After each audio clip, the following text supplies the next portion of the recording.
So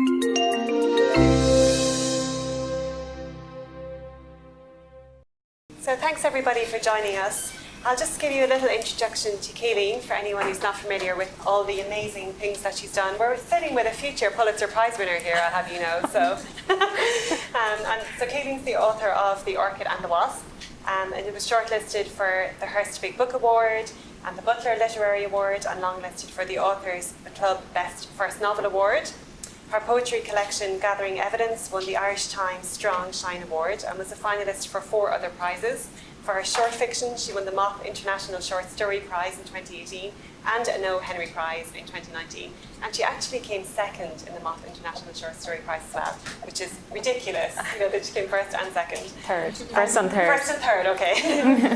Her work has appeared in Granta, Poetry, Tin House, the Irish Times, Best British Poetry, BBC Radio 3 and elsewhere. She holds a BA and MA degrees from Queen's University Belfast and a PhD in English Literature from Victoria University of Wellington in New Zealand. And she was the visiting writer at Maastricht University in the Netherlands from 2014 to 2017.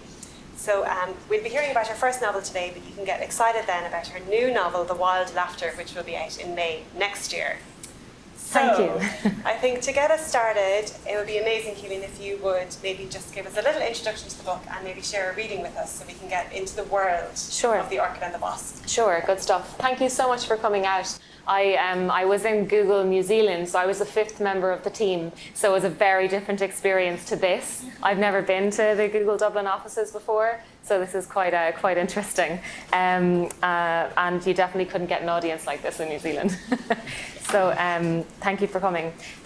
So the novel is called Orchid and the Wasp, and maybe a little bit of an access point is the title, which refers to a type of orchid in Western Australia that resembles a wasp. It has the structure of a wasp and it emits a female wasp pheromone. So when male wasps fly by the flower, they try to mate with it, and in the process they get the pollen latched to their forehead in these kind of long orange shoots. And you can see they can tell there's something on them, but eventually they give up in frustration and fly off, and then they're lured by another orchid. So when they try and mate with that, they're pollinating the orchid. And that's quite an unusual dynamic in nature, to have a non-commensalist system or a non-symbiotic system. Normally you have a little bird that sits on a deer's back that eats ticks from the deer. There's something symbiotic. And so there's no kind of flowers and insects in the book, but I'm using it as a shorthand for non-reciprocal systems or exploitative systems, which in nature are rare and in society are prevalent. And so there's a kind of an underlying question in the novel about whether or not it's really exploitation if the loser isn't aware of what they're losing. And I was interested in the LIBOR scandal at the time when I was writing the book, as one of kind of many little different points on the constellation, I think, that goes into a book. Because in 2011, when that scandal was being exposed in the UK, there was a kind of sense that people had heard of it. Maybe they'd seen a headline or two. And the London Interbank Offered Rate, which is being manipulated among a group of banks. I think it includes Citigroup and Barclays and HSBC and Bank of America, maybe Deutsche Bank also. And they've since paid billions of euro in fines for this kind of the collusion. The collusion had been to try and either make the banks look more creditworthy or to actually benefit from it, from the transactions. And so there's a kind of a hideous paper trail of like, give me a couple of extra basis points on this, buddy. And it was kind of, bankers being bankers was the kind of general public's, I think, idea of what had been going on. But at the same time, no one could really tell you whether or not their own money had been affected. And I was interested in that, in the sense then, does it really matter, or is it as much of a crime if no one really knows whether or not they've been hurt? Because it affected vast amounts of money. Whereas, for example, the subprime mortgage crisis and all of that, people seem to understand it better and grapple with it more. But nobody was incarcerated for that, whereas they were for LIBOR, and no fines were being paid. Instead, there was, a massive bailout. So you'll just hear, I'm going to read really it's just 2 pages, but it'll look like 3 pages from this far into the book. So the book spans 10 years, and it's what you would call a picaresque novel, which is something that follows a character moving through social strata. So there's a lot of these types of books about male characters, but very few that have female leads. But essentially, it's the engine of the narrative is being driven by the characters' interests and ideology and kind of effectively their career. Those books are quite rare with female characters, but so at this point she is 20 and she is trying to get into an MBA, and she doesn't have an undergraduate degree yet, and she doesn't have any of the qualifications that you need. She's trying to get into London Business School, and this is the start of the interview. Can you all hear me okay? Yeah. The chapter is called The Gates of Horn and Ivory. If I pose the salient question, I fear the answer will render all others redundant as your Irish civil service. So let me first ask this. Why, after having arrived an inefficient half-hour early, did you ignore the admission officer's direction to mingle with the other candidates over luncheon, unapologetically and assiduously use your phone, and refuse the clerk's instruction to take a seat in the lobby alongside your peers while the portfolio our administrative staff courteously prepared for you, which includes the biography of your interviewer, that is, me, remained unstudied in the crook of your arm? Being watched as she descended the august amphitheatre to the echo of her own footfalls had been a masterclass in diminution. It had felt like sliding down the eyepiece of a microscope onto a petri dish to be assessed for viable cell density or choicest genome sequencing. Is CEO intrinsic to your DNA? Games. She disassembles the question that's been put to her and answers simply, risk mitigation. Gail lets a silence follow that suggests she will elaborate upon invitation. Professor Sutton makes a hurrying gesture. Of the 40% of interviewees admitted to this MBA, Gail says, less than a quarter are female. The odds are 1 in 10 against me, but I figure I'm in the tail end of distribution of the candidate's abilities. Which tail? Gail checks a smile and tells herself not to get drawn into any pissing match. It's all part of the process. I assume the entrepreneurship taught at London Business School is reflected by the institution's practices, in which case you'll not shy away from an atypical candidate. With respect to my arrival time, if you're half an hour early when you're 15 minutes late, you're 15 minutes early. I always use that half hour for client management. It's Friday at 2 p.m. Moscow's 3 hours ahead. Some emails need to be seen to before TGIF, some after. Hence the risk mitigation. To me, strategic enterprise and prioritization are one and the same. I didn't read the bio in the orientation folder because I'm already familiar with all the faculty members' profiles.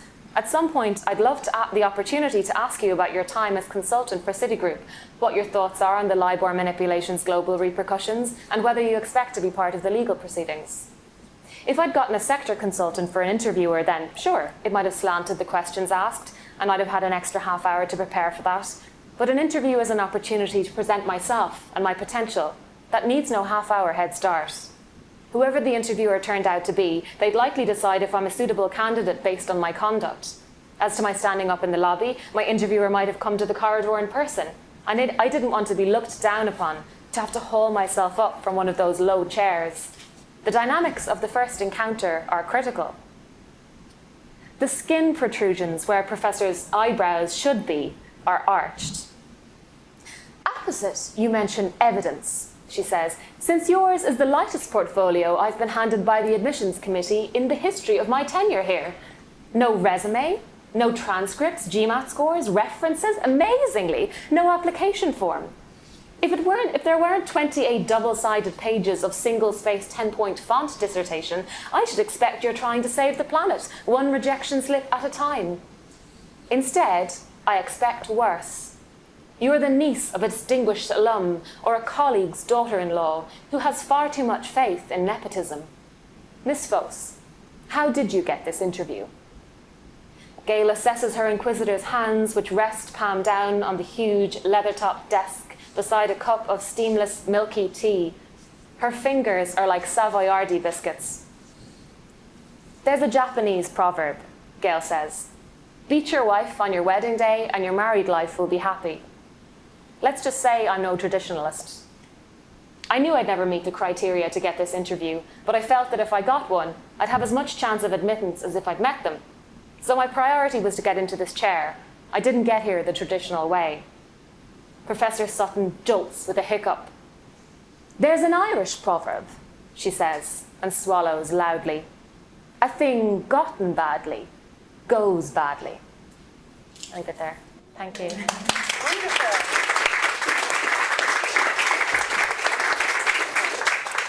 So before we talk about the book, I'm sure the Googlers here would love to hear a little bit about what your role had been in Google and how you evolved from there to sitting on the chair here at one of our talks. Okay.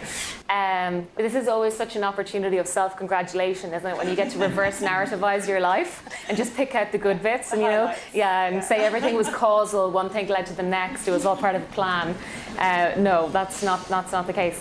I was supposed to start a PhD after my MA in London, and I realised the week beforehand that it was a disaster and I was never going to be able to do it. And I was supposed to speak Spanish, and I kind of lied about that, and then it was just going to be a disaster. So I decided that I had to run away, literally, and I decided to run a marathon, and then I just Googled marathons worldwide, and there was one in New Zealand the next week, so I just booked myself in, and then I bought a one-way flight.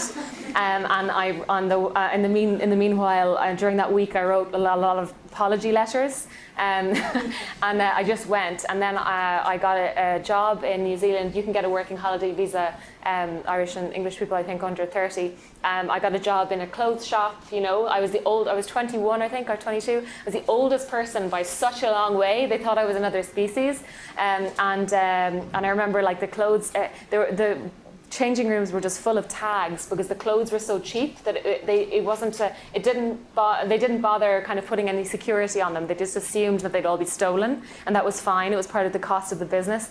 But anyway, meanwhile, I had found this job in Google because it had a kind of writing component, and I wanted to kind of somehow keep doing something to do with writing. And while I was working in this clothes shop, I was interviewing, and I was slowly running out of money. And I remember sitting after an interview, my 5th interview or something, on a bus stop, like wearing my granny's like Max Mara skirt, and it was the only kind of like office-looking thing that I had. And kind of weeping. I was down to my last $30, not knowing what I was going to do. And then, so when I kind of got into Google, it felt like getting financial salvation by the skin of my teeth. But ultimately, I don't really cope well with having a boss. So after a couple of years, I tried to freelance and run a little business. It was great fun at Google because there was only 5 of us, so we got up to lots of mischief. But I used to go back and forth to Australia quite a lot. And then tried to run a business afterwards. But if anyone in the room has ever tried that, it's kind of an impossible thing to do part-time. And it had been part of the plan to try and, earn quite a good hourly rate so that I could write part of the time. You just can't do that part-time. It's all consuming. So then I decided that I needed to really prioritize writing. So I applied for a PhD where it was a PhD in English, but 50% of the PhD was to write a novel. And I had published a poetry book in that time, so I decided if I was going to write a novel, I'd probably end up just writing like a prose poem, like a novel in disguise, or a poem in disguise. So I actually wanted to learn how to write a novel proper and learn about plot and structure and all of that, but without ever doing any creative writing courses or anything. And so I wrote a sci-fi novel because I thought you can't escape, it has to work as a book. That's just, you can't read it unless you fly to New Zealand and go into a special room, and so hopefully no one will ever read that. I should put $100 in it just and go back there in 50 years and make sure the $100 is still there, so that no one reads it. And then after that, I think I wrote another practice novel, and then Orchid was the 3rd novel that I wrote. And that's how I guess I'm here. So I guess even though it wasn't, you can look back now and say, and reverse engineer your career, the master plan really was to get to this chair though. From the beginning, was it? Was this always the kind of guiding light? I didn't know that I would write fiction, so I kind of, I think I thought I would end up writing plays and poetry. Okay. I did a master's in theatre and not in practice as just a form of literature, and so I kind of got into writing fiction because of the landscape shock in New Zealand. I had studied in Belfast, and it's full of these dark back rooms, you know, people smoking and talking about villanelles, you know, and there's a lot of kind of conversation, and it was a very contained space, and it was a very dense kind of environment in my head. A lot of these things are completely personal, but to me it was very conducive to poetry, and it was very much facilitated there. And then as soon as I moved to New Zealand, I was also coupling that with wanting to explore more. I was kind of like wanting to cycle across countries and like be out, and this feeling of expansiveness. And there's no scary animals there. There's no wolves or bears, like, you know. Yeah, New Zealanders are pretty nice. You know, it was like such a feeling of openness in comparison to Belfast, even though I loved Belfast, but for different reasons. And so that I couldn't write poetry there. I just it wasn't working. So I came to fiction writing as a coping mechanism for, you know, to try and find a way to write something. So when you have the pleasure of reading this book later, you'll see that there is just a really deep understanding of a myriad different topics. So the interior of the art world, inside the inner workings of an orchestra, economic theory. I mean, all of these subjects that you've done such a deep dive into, did you come into them at the beginning of the writing of the novel with those subjects that you were already immersed in, or did the novel force you to kind of develop the knowledge in all of these disparate things? No, I mean, I read a lot, and I'm interested in things, and I read a lot of social novels as well. I'm interested in kind of novels of ideas, and so I think you end up writing what you like to read,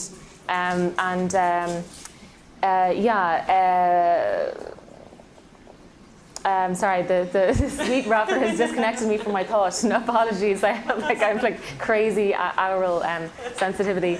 Did you embark on lots of research? Oh, sorry, research. You know, as part of the writing process? No. I think.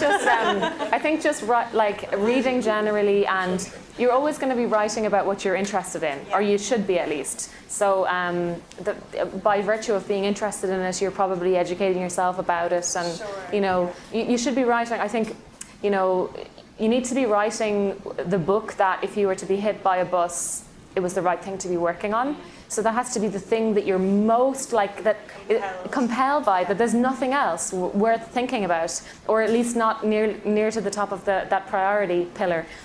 So that's kind of always what's at stake. So you just end up kind of using everything that feeds into what matters. And I mean, it might sound like the contemporary art world is very disconnected from like the world of economics or whatnot, but it really isn't, because well, one of the themes of the book is the fallacy of meritocracy, the fallacy of equality of opportunity and egalitarianism, and so those are very much connected to what's, you know, the trajectory that neoliberal capitalism is on, and you know, of course, if you're looking at meritocracy, which, you know, still, I mean, only until really in the last couple of years, it's been taken as a legitimate thing. The American dream is still being defended, which is insane because it's absolutely demonstrably false. But the art world is like the last remit for where people might think, oh, still, if something is really, really good, if you walk into an art gallery and you look all around the walls, you can say that's the best one. That idea that the art world can be an arena for merit to rise to the top is such a delusion, and that's kind of where we think it surely should thrive.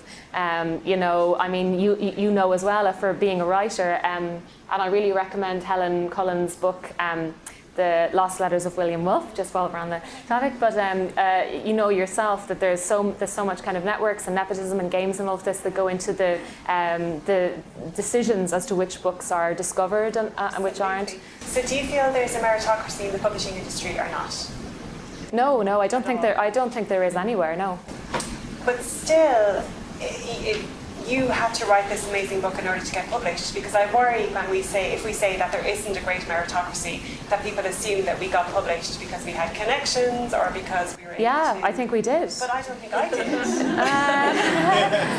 So, I mean, I wrote my book blind, and when I sent it out to agents, I knew nobody in the publishing industry. Yeah. And I just told him nothing about me in my email, and he read the book and he offered representation. It was the same. It's the same for me in the sense that So I was somebody who, I was very unappealing when my book was going out because I didn't have an MFA, which meant that, so a Master's in Fine Arts. In the US now, pretty much every writer has an MFA, which means that you do this 3-year program, 2 or 3 year program, and then 7 years later when you publish a book, the 30 other people from your program are all working in the publishing industry and will write reviews about your book and put you on the best of the year list and all this kind of stuff. And so it's almost impossible to compete with people outside the system.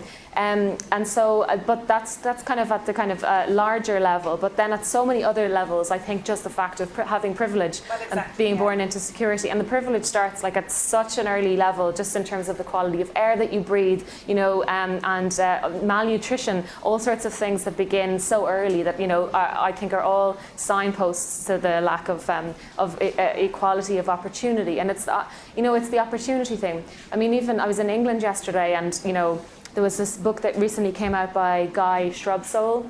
Such a good name, Shrubsole, I have to use it. But that was exposing the fact that 50% of the land of England, so the land, is owned by 1% of the population. It's 24,000 people. And in the US, 6 people, the heirs of the Walmart empire, 6 people own more wealth than the lowest 30% of the US. You know, and if we don't kind of constantly grapple with privilege and with the kind of broken formula for finding equality, then we're just gonna keep spiraling down into the tiny dark coil that we're headed. Like that's where we're going now. So I think there's a whole spectrum of privilege that you can create for yourself and that you can keep kind of playing into. And I, of course, not suggesting that there's kind of no merit involved if you don't have privilege. But I mean, one of the themes of the book also is what room is there for ambition, like to be ambitious at all in late capitalism, if you accept that the formula for success is to be privileged, first and foremost, and to be willing to be morally adaptable. I would say probably everyone in this room, by virtue of being here, is being morally adaptable. And you know, I think that grappling with that formula, you know, is the way toward breaking it down a bit. And you know, the idea of protecting your privilege as well. I mean, it's going to take the privileged classes shaking that up. Relinquishing their control. And relinquishing a certain amount of, or starting to feel around what it feels like. So in the book, you know, then you see the family before the Celtic Tiger Ireland, and you watch them through the crash, and you see what happens to a family that have succumbed to downward mobility. And all of their trajectories are very different depending on what they decide to protect.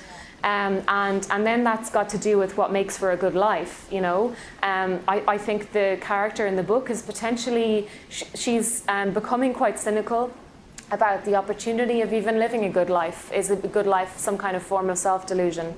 You know, if can you possibly reconcile your actions with your ideologies? And if you can, what do those principles look like?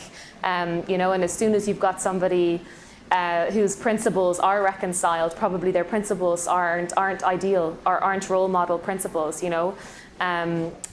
So, you know, I guess the book in some way is contending with cynicism. And I don't know about this, I think this whole demographic in the room, it seems like a lot of millennials. I think part of being a millennial was the feeling maybe 5 years ago that there was this huge cynicism underlying everything. But there were no films being made about it, and there were no books being written about it, and we've never really, because it's not attractive. We haven't made it explicit in our commentary with each other about our lives. Yeah. It's not a romantic thing, but if we keep lying to ourselves about, you know, what we're really struggling with, then, you know, if you kind of get frustrated about the environment and kind of weep about that, you know, are you then just self-congratulating yourself for having ethics, you know? So sort of like ethical posturing. Exactly, yeah. And so you talk about Gail, who's, you know, the protagonist in this novel, and earlier on you mentioned about wanting to write a kind of a social realist novel that's a novel of ideas. And it's interesting because, as you say, we don't often see this in literature that much, where the protagonist is a woman her narrative has been driven by her own ideas about the world, as opposed to because she's reacting to her trauma, or because she's in pursuit of love, or she's reacting to the relationships around her. And I'm interested why you think there are so few novels that do this. I mean, we have Virginia Woolf, and we have Jane Reese, and a handful of others, but really we read about men who do this all the time. Yeah. All of the novels that we read. So how do you think this happens that we have to it's because all my favourite novels growing up, they were all like about men out in the world, like being driven by some kind of idea. It wasn't that there was a love interest that was the engine of the narrative. It wasn't that they were overcoming a trauma that's the engine of the narrative. Those are the two main, for women, for women's stories, films, TV, books, it's usually one of four things. It's a love interest that's driving the story, like as in what's making it a book or a film, or it's a coming of age where the story is about somebody discovering their inner strength and their integrity. That's the dominant, and often they're together. It's a love story and the coming of age. Or she's a sociopath.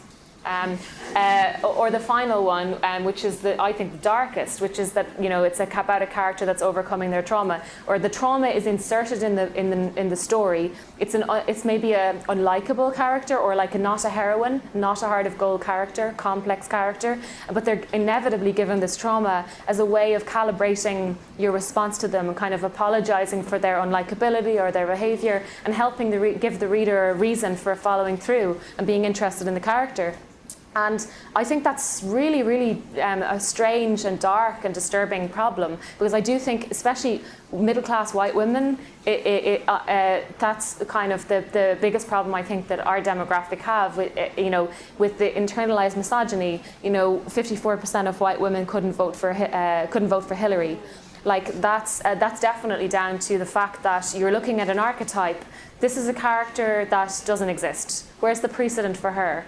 Somebody who is morally dubious, unapologetically and ruthlessly ambitious. She had a trauma, and it didn't really traumatize her. It traumatized Monica Lewinsky, because what she's being driven by is her own ambition.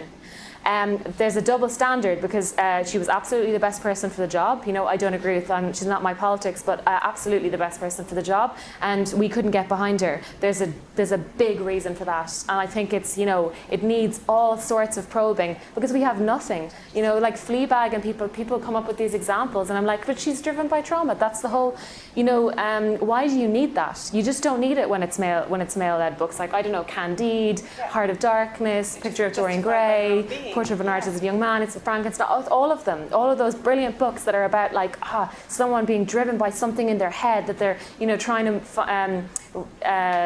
figure something out, and that's the way we live our lives. Exactly, and like often women are vilified for what men are admired for, and it's the same with these books. The things that we congratulate our literary heroes for, we condemn our heroines for. They're just not allowed to exist. And so it's interesting you mentioned Hillary, because I know at the time when your agent was beginning to send this book out to publishers, it was just after Hillary just lost the election. And so do you think that impacted on the reception that your book got, that you had created this character, who was really exhibiting a lot of the traits that maybe was part of why Hillary wasn't embraced by the nation? Do you think this affected the reception of the book? Like, I guess, it's very tempting for me to say it did. People, when I first met my agent and whatever, I just had to say, I'm sorry, I'm not Gail, because if I was Gail, it would be a bestseller. Like, she would just get the venture capitalist to give her to buy 200,000 copies of the book to get herself onto the New York Times bestseller, and that's self-perpetuating. It would have just been like a done deal. I definitely witnessed women responding way worse than men responding to the character. That was very painful. Yeah, sure. And how is that translated now into readers when you meet readers at events and people who've read the book and responded to it? Are people more open to Gail than the industry was, or have you found the same struggles filtering down? Well, so it's interesting. People are either kind of like onto, open to it, or they're not, and that line is very interesting. so some of the people, when the book went out, they wanted the novel to stop halfway through before it goes from Dublin to London to New York, and they wanted it to be like a coming of age. We're like, can you just cut it here? It's so, the family dynamics and it's all so rich and beautiful and interesting. And I was like, oh, so you just don't want her to grow up and have more agency? And then the other people, they said that she was just too much, too in your face, exhausting, and hard to connect with on an emotional level.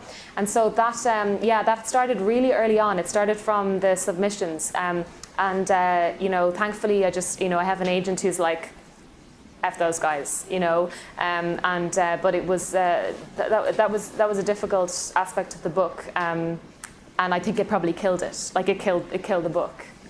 But I have to, at a certain point, you have to be in it for a longer thing. Yeah. And I don't regret. There are times, my partner's in the room, and there's definitely been times when I've said, like, I regret publishing the book because it was so hard. I was kind of getting in these loops where I would have these arguments with women in my head, and I'd be looping around the argument. And by the time I get to the end of the argument, I'd be like, but if I could make it better, I can make it more convincing. I can absolutely. So I'd start again, and that's just. I mean, I guess it means that you're writing the right book. Absolutely, because I feel like when I read your book, I was really shocked that everyone didn't react like I did, which was that this is the book that people need to read, even if they don't think it's the book they want to read, in terms of it addressing some of these issues. But when you're out in the world and people are responding to it, you must get a sense that it's really triggering something in people and making it's engagement rather than entertainment, and that's really powerful. So you must take I do hope it's a bit of entertainment too, though. Of course, yeah.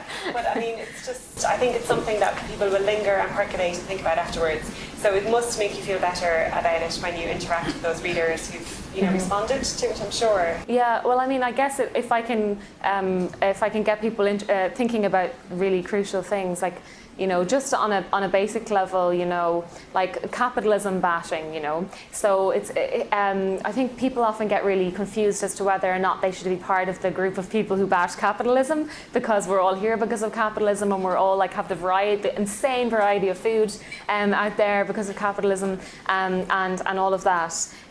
But so, kind of being able to create room for conversations where you talk about, the different forms of capitalism. And so at the moment, so capitalism just means that wealth can be privately owned rather than publicly held. So in theory, that's kind of not necessarily reprehensible.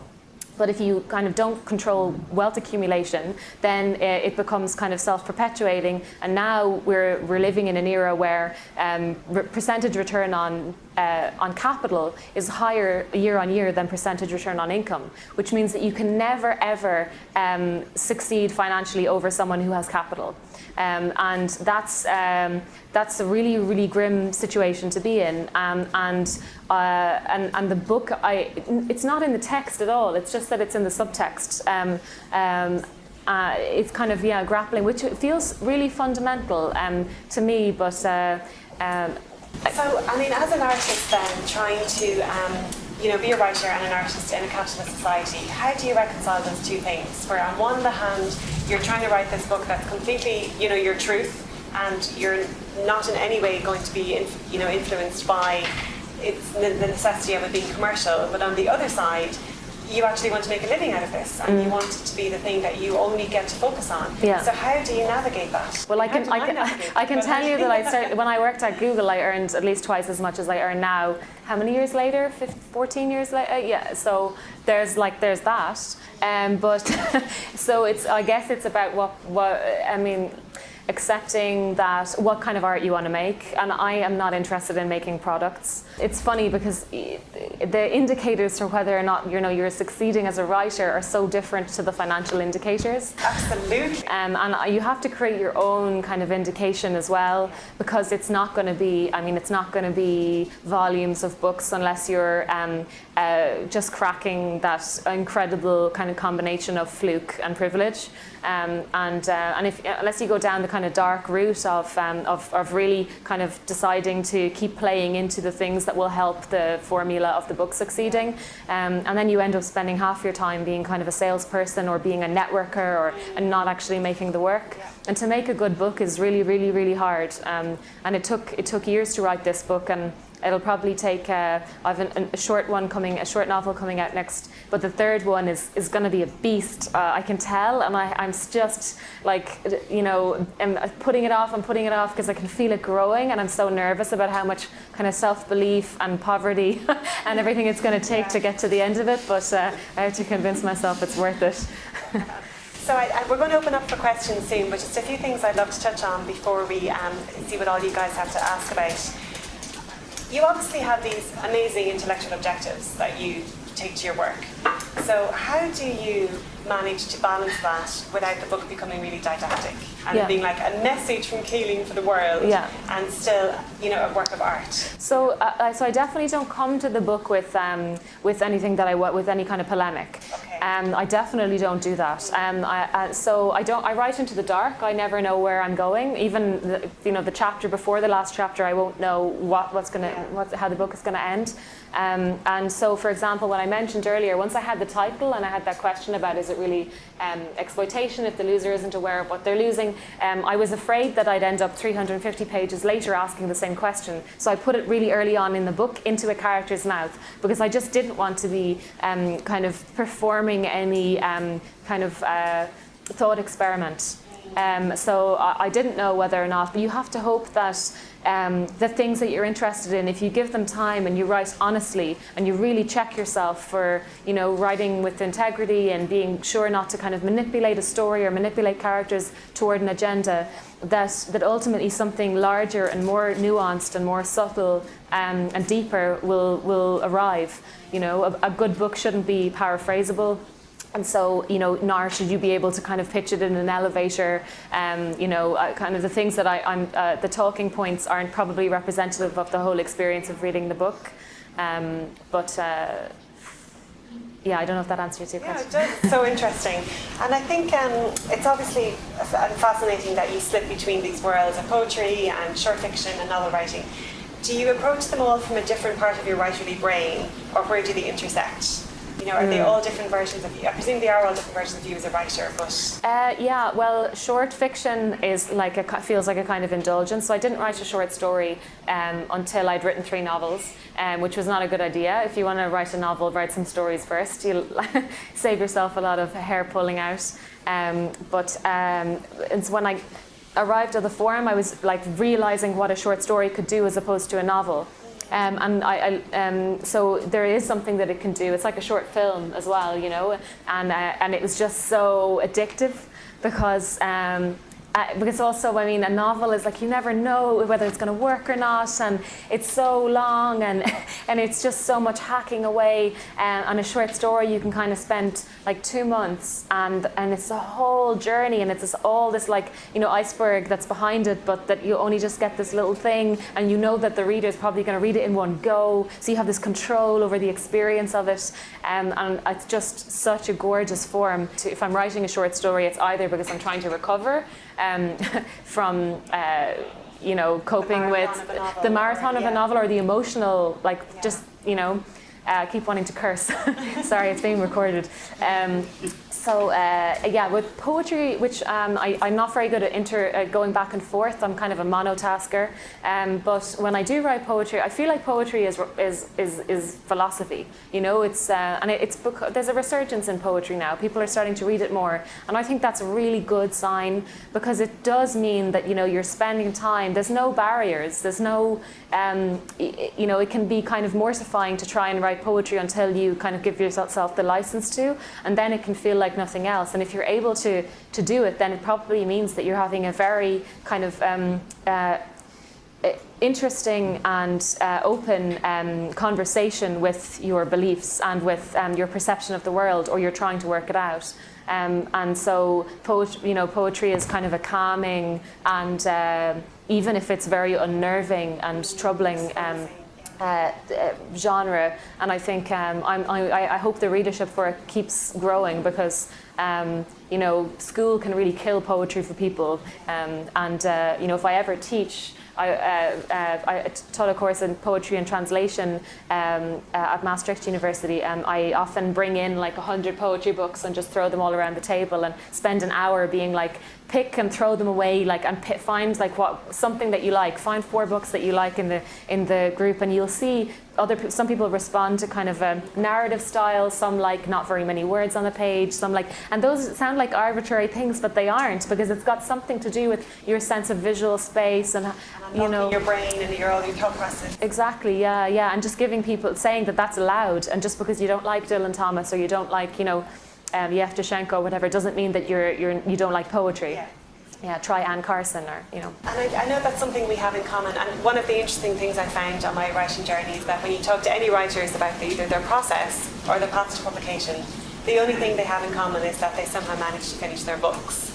So, often I think people come to talks and I think they're going to find out like the secret, to getting the book finished, or the secret to getting it published, and it's different for every single person. But one thing I know we do have in common, which is a big part of the process, is kind of using music as a vehicle to move from the realistic world that we're in now to the world of the imagination of our novels.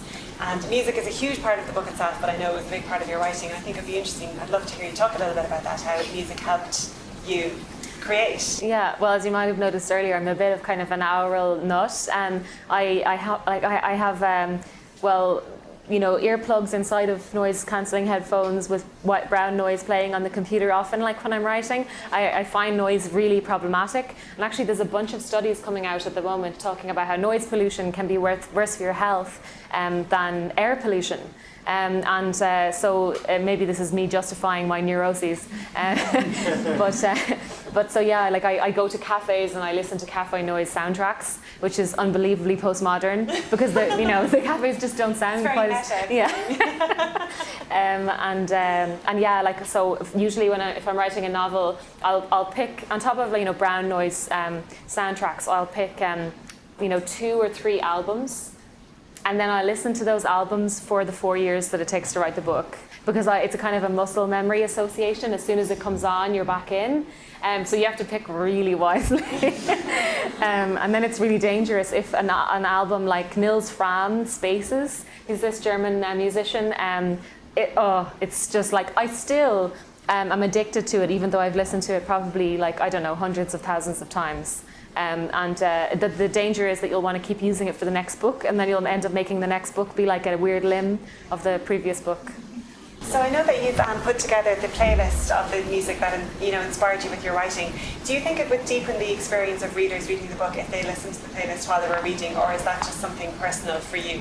Is that only your intimate connection? I mean, like my ambitions for the book are just that people read it. That's not make it harder. Yeah, let's not make it harder. But that would be cool. That would be cool. You can all do that and report back. You can have a listening session, come in and play the music in the background.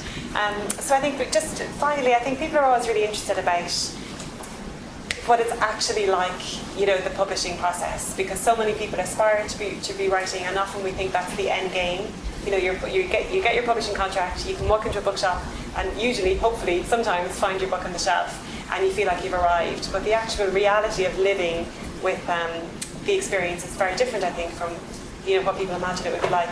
Could you tell us just a little bit about what the experience of being published, how different it is from what you might have expected, and if there's anything you could have told yourself before all this began that would have prepared you better? Oh God, I think I'd have told myself, buy a bunker. No. I think the nicest part about being a writer is the moments when you meet readers who read the thing. Like, that is just so cool and never gets old. And it's just like, because I very much write with a reader in mind. In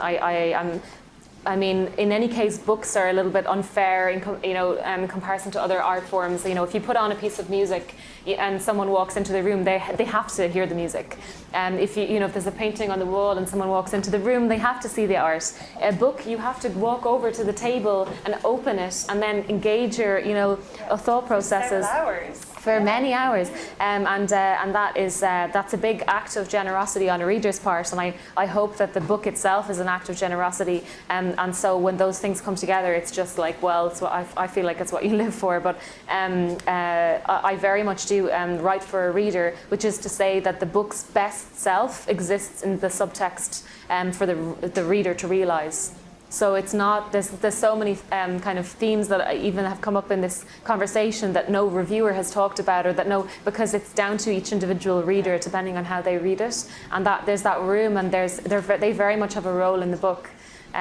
So that's really important for me. I mean, the realities of publishing are very depressing, like they really are. It's a lot of, how early can you start failing, like really early, way before you thought you could, and you can fail in way more ways than you thought possible, and you feel like you let people down, and then you think they let you down, and you're constantly thinking about what you should have done differently, and that becomes, that consuming aspect of the writing. I mean, I feel like an anecdote's coming into my mind, and I wish I could say it, but the cameras are going. Let's say in an anonymous place, someone came up to me recently in an extremely wealthy environment. A woman came up to me recently and said, "Oh, are you one of the writers?" And I said, "Yes." And she said, "Oh, I'm a writer." And I was like, "Oh, cool. Like, what, so what do you write?" She said, "Novels." She goes, "It's such fun." And I immediately went, "Whoa, like, how is this your vibe?" And then there was suddenly was revealed the circumstances of this person writing novels. Suffice it to say, the house that we were in was her abode. There was a title before her name. There was all sorts of opportunity for platforming. So it was like a type of entertainment or a toy. So it completely, I think, realistically, what you expect when you talk to writers, especially of literary fiction, which is just to say books that don't sell that many copies, you expect it to be to be tough. For it to go well is the exception. And so what you have to do in the publishing process is and I think, people can give you this advice early on, and it's impossible to take. You have to go through your own journey of self-sabotage until you arrive at kind of the enlightened moment of realizing that you have to create your own agenda for what will feel like, what will feel good to you, and what, what has to be your fulcrum around which you keep turning, because it can't be external. All of the external forces aren't good ones at the moment. Let's hope for... They're completely outside of your control. Yeah. So the moral of the story, kids, you have to do it because you love it. That's the only thing you can take away. We actually only have a few minutes left, but I'd love to see if anyone has any questions before we run out of time. Yes. Thank you so much. If you bring the microphone over. Thank you. Thank you. That was really enlightening and beautiful to hear you talk. You seem to have a very strong moral compass, and I was just wondering if in your time at Google that ever led to internal conflict. Yes. So, I mean, actually, yes. I said some pretty overt things to the head of Australasia when I left, and he listened, and that was a privilege to be able to say that. This is interesting working down there because you see the dynamics of a whole variety of countries. I think there's a huge problem with globalization and what it does to value attribution. If you think about it on a basic level, back in the day, one man's income was sufficient for a household. As soon as women joined the workforce, I guess in the 50s, 60s, suddenly that became, the value was lowered, and what was required as an income grew. And now that formula is just extrapolating, and you have a huge problem where, so on the one hand, outsource culture. I noticed that a lot. The options for what you could do after Google, if you were in marketing or you were in AdWords or that kind of side of things, was a lot of creating a middleman, basically a bullshit jobs. I really recommend David Graeber's Bullshit Jobs. It's really, really important, I think, to read. But basically where you're just creating a front, a profit-making front, and you're not doing any of the labor. And there's just a huge arena of businesses that exist in that area. So that's a really big problem. And then which is connected to the globalization problem because it has to do with salaries. You're able to avail of a different, it's the same work for a different cost. And then on the other hand, CEO and executive pay. In the US at the moment, CEO pay is 200 to 1, one being the median salary, not the lowest salary. Not so many years ago, that was 30 to 1. And so today, I think in Japan, it's 16 to 1.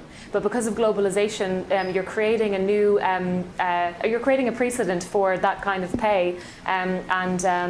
So that kind of gets exported in a globalized system. And that's a really, really dangerous and problematic thing. And I think it's up to companies like Google to try and start changing what's allowable and acceptable, condonable in that. So I guess this is why I can't have a boss. Interesting. That's a great question. Thank you. There's a lady just here as well, if you don't mind passing the microphone back. Thank you. Thank you. Thank you for speaking. I resonated with so many things you said, from the privilege of writing and voting Hillary and so on. I have a question specifically about the art process. And when you were speaking, you said you kind of write blindly. So you write one chapter not knowing what's going to happen in the next chapter. So a couple years ago in college, I had an argument with a professor of mine because we're trying to figure out, and I'm curious about your thoughts, if the art drives the creator or if the creator drives the art. So for example, I'll give an example of two Nigerian books. So in Things Fall Apart, for example, the main character ends up committing suicide. And then in Half of a Yellow Sun, one of the main characters ends up raping someone else. So the two books, those are like the most jarring scenes in the book, so to speak. And those are the two scenes where in both books, a lot of people tend to disagree. And then the writers then somehow have to defend, but that was what the character did, that was true to them and to their circumstances. And it's always such a point of contention because some people say great artwork happens and then it grows beyond the writer.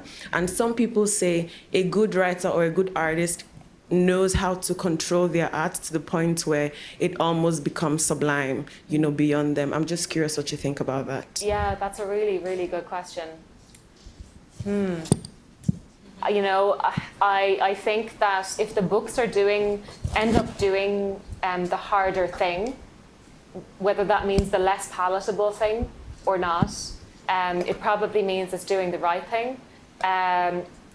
Something that's going to make the book be taken less enthusiastically is another issue as to whether or not the writers are benefiting from maybe a book seeming more kind of newsworthy or something, or extreme and prompting kind of conversation because of the extreme scenes in the book, then that's another question. For me, it would definitely come down to how much do you trust the writer and how much integrity do they seem to have. And I think that gets exposed when you see them in conversation.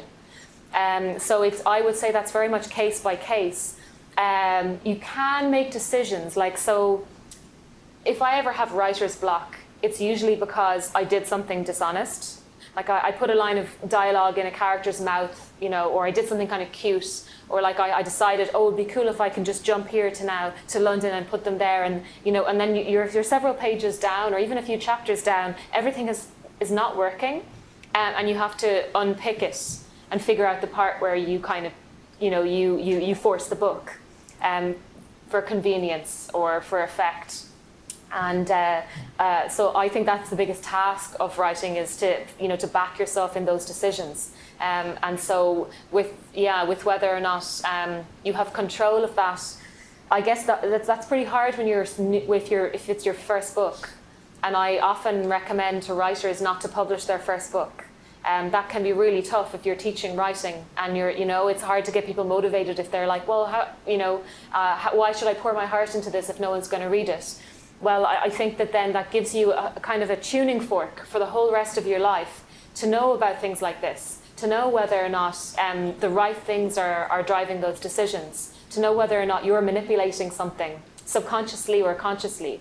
It's a really good question. I guess I haven't, the thing that I did note, the moment that I can think of in writing this book was there's a scene where the character she knows her father. It's not a spoiler. It's very early on in the book. She knows her father's been cheating on her mother, and he's been kind of giving her this formula for success. And he wishes she were male, but otherwise he's pretty happy with her, and he thinks she's good material.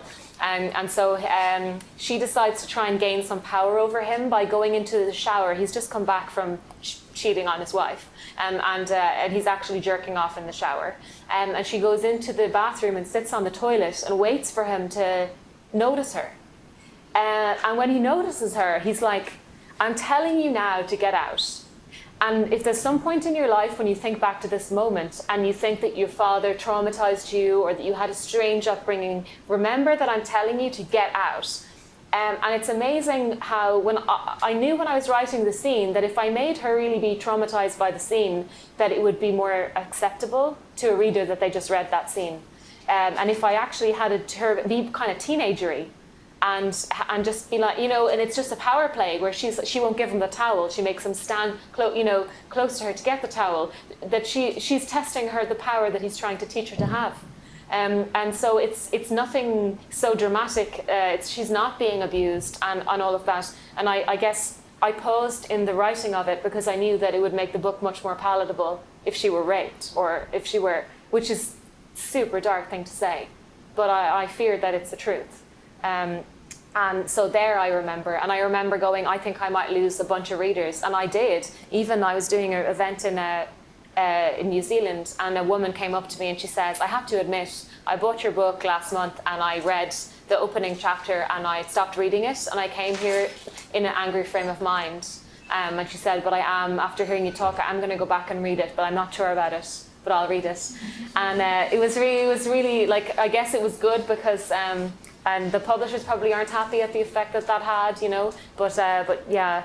I think you don't get to that point of being sure about those decisions unless you've given yourself license to really test your own instincts. That's the word. Well, thank you all so much for coming. Thank you so much.